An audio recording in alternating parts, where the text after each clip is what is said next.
Mga usaping may kaugnayan sa batas, yan ang pag-uusapan. Bibigyang katwiran ang bawat bagay para lahat.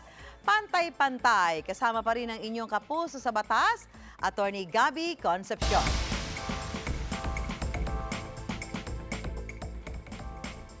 Maraming salamat, Ate Sue. Well, mga mapagpanggap, no-no yan sa batas.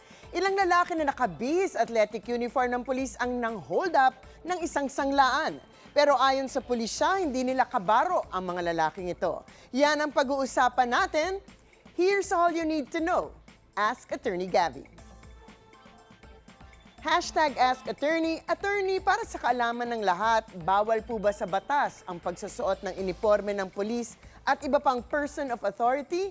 Paano kung nakapagtuwaan lamang na magsuot nito?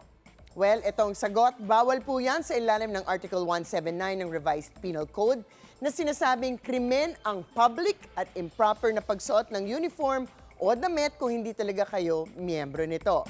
Ang tawag sa krimen nito ay illegal use of uniforms or insignia at pinagbabawal din ito sa ilalim ng Executive Order 297 Series of 2000 na na-issue noong panahon ng dating Presidente Erap Estrada.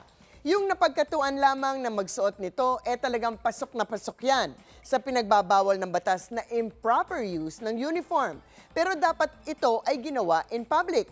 Tandaan ang pinagbabawal ng Article 179 ay public and improper use of the uniform. So kung ito ay napagkatuwaan sa loob ng bahay at kayo-kayo lamang ang nagkakatuwaan, malamang hindi naman ito saklaw ng krimen sa ilalim ng Revised Penal Code. #AskAttorney, attorney, yung mga nagtitinda po ba nito, may obligasyon rin na siguruhing authorized personnel ang bibili ng uniforme. Dapat naman silang managot sa implementing rules ng nasabing EO 297, may liabilidad ang presidente, manager, opisyal o individual na nagbebenta kung alam niya o dapat alam niya, di ba? Known or should have known na unauthorized sale ito ng uniforme. Ibig sabihin, dapat ay inalam kung nararapat nga na bentahan ang bumibili. So, hindi okay ang excuse na, hindi ko kasi alam, akala ko pulis siya eh. So, hindi yan pwede. Posibleng pagsara ng establisamento to, pagkakansela ng business license o permit, at pagkumpiska ng lahat ng paraphernalia na ginamit sa paggawa at pagbebenta ang maaaring mangyari sa tindahan na yan. So dapat lang na maging strikto dahil ang dami-dami nang ang kaso ng mga krimen na nagagawa ng mga gumagamit ng mga police uniform. #AskAttorney, paano po kung ginamit pa sa krimen o para makapangloko ang uniforme? Ano pong parusa? Well, ito ay isa pang krimen na tawag ay usurpation of authority sa ilalim ng Article 177 naman ng Revised Penal Code. Ipinagbabawal ang false representation na ikaw ay isang public officer na hindi pala ito totoo.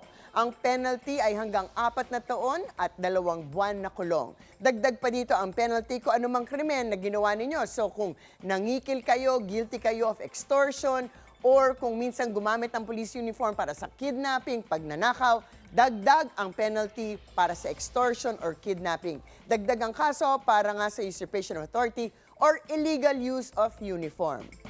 So ano pa man ang suot ninyo, basta't gumawa kayo ng krimen, wala kayong kawala sa batas. Basta't usaping batas, bibigyan nating linaw para sa kapayapaan ng pag-iisip. Huwag magdalawang isip. Ask Attorney Gabby.